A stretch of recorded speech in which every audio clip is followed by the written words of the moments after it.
चले जरा कॉन्ग्रुएंस के बारे में बात करते हैं। कॉन्ग्रुएंस एक तरह से कॉन्ग्रुएंस अशकाल के लिए इक्विवेलेंस जैसा है। जब अलजेब्रा में दो चीज़ें बराबर होती हैं तो इसका मतलब है कि इनकी मिकदार भी बराबर है। लेकिन अगर हम अशकाल की बात करें और कहें कि इनका नाप और अशकाल दोनों बराबर हैं तो हम कहते हैं कि वो कॉन्ग्रुएंट हैं। और एक आसान मिसाल देखें, ये ट्राइंगल मेरे पास है बिल्कुल यहाँ, और फर्ज करें मेरे पास ये ट्राइंगल यहाँ पर है।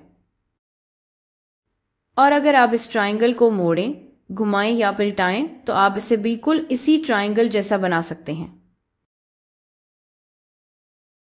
जब तक आप किसी साइड की लंबाई या जाविये तब्दील नहीं कर रहे, आप इसे पलटा, मोड़ और घुमा सकते हैं।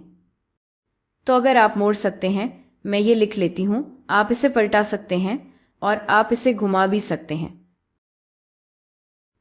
अगर आप ये तीनों काम कर लें और इन ट्राइंगल्स को बिल्कुल एक जैसा बना दें तो फिर वो कॉन्ग्रुएंट हैं। और अगर आप कहें कि एक ट्राइंगल दूसरे के कॉन्ग्रुएंट है तो मैं उन्हें लिख देती हूँ। तो इस ट्राइंगल को हम ए, बी और सी कहते हैं और इसको डी नहीं, मैं इसे एक्स, वाई और जेड कह लेती हूँ। एक्स, वाई और जेड। तो अगर हम ये कहें कि ये दोनों ट्राइंगल्स कॉन्ग्रुएंट हैं, यानी अगर हम कहें triangle A B C congruent है और जिस तरह आप इसे लिखते हैं वो तकरीबन बराबरी का निशान जैसा लगता है, लेकिन इसके ऊपर एक छोटा सा घुंघरियाला निशान होता है। मैं इसे थोड़ा साफ लिख लेती हूं, तो हम इसे यूं लिखेंगे। अगर हमें पता हो कि triangle A B C congruent है ट्राइंगल एक्स वाई जेड के, तो इसका मतलब है कि इनके कॉरेस्पॉन्डिंग साइड्स की लंबाई बराबर है और इनके कॉरेस्पॉन्डिंग जाविये की पैमाइश भी बराबर है। तो अगर हम ये फर्ज कर लें या अगर कोई हमें बताए कि ये बात दुरुस्त है, तो हमें पता है मिसाल के तौर पर कि ए बी बराबर है एक्स वाई के। सेगमेंट ए बी की लंबाई बराबर होगी सेगमेंट एक्स वाई की लंबाई के, और हम इसे यूं लिख सकते हैं। और मैं ये मान रही हूं कि ये कॉरेस्पॉन्डिंग साइड्स हैं। और आप ये देख भी सकते हैं जिस तरह हमने इन ट्राइंगल्स को लिखा है। ए एक्स के कॉरेस्पॉन्डिंग है, बी वाई के कॉरेस्पॉन्डिंग है और फिर सी जी के कॉरेस्पॉन्डिंग है। तो साइड ए बी की लंबाई साइड एक्स वाई की लंबाई के बराबर होगी। और कभी कभी अगर आपके पास रंग ना हो तो आप इसे इसी तरह जाहिर कर सकते हैं।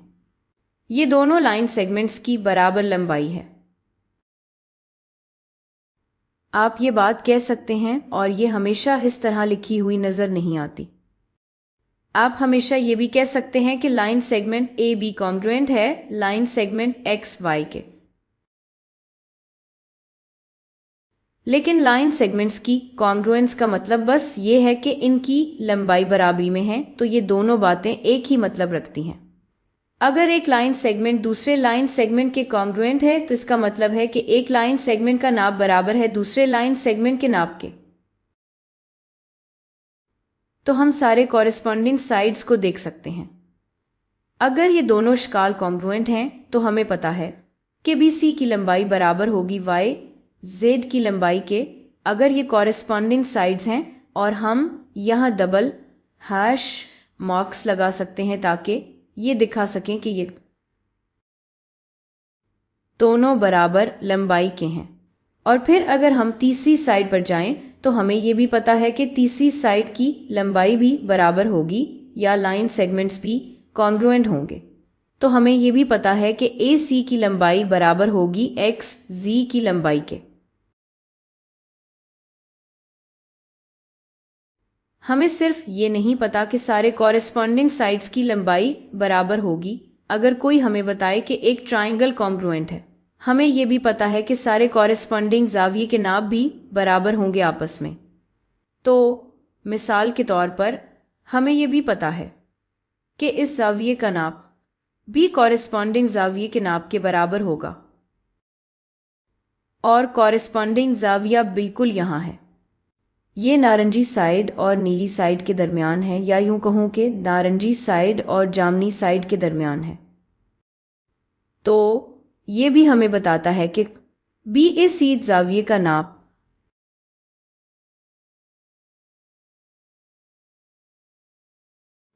ज़ाविये XYZ के नाप के बराबर है। ज़ाविये का नाप, ज़ाविये का निशान में थोड़ा छोटा लिखूंगी, ऐसे कि ज़ाविये के नाप के YXZ। हम ये भी लिख सकते हैं कि ज़ाविये BAC कॉन्ग्रुएंट है ज़ाविये YXZ के।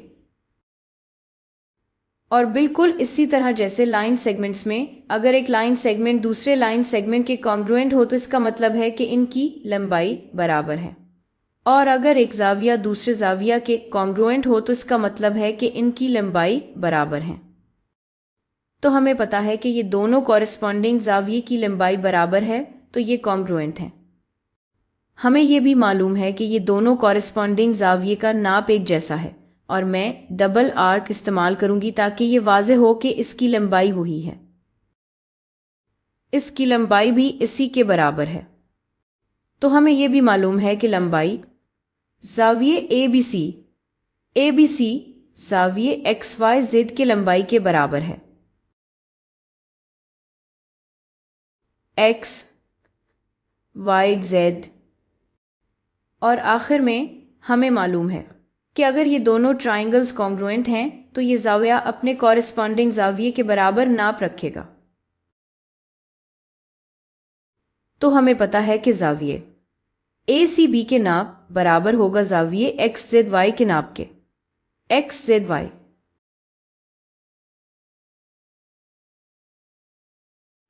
अब हम जिस चीज़ पर ज़्यादा तवज्जो देंगे वो है कि हम कॉन्ग्रुएंस को कैसे साबित करेंगे। ये दिलचस्प है क्योंकि अगर आप दो ट्राइंगल्स की कॉन्ग्रुएंस साबित कर लें तो अचानक आप ये सारी बातें फर्ज कर सकते हैं।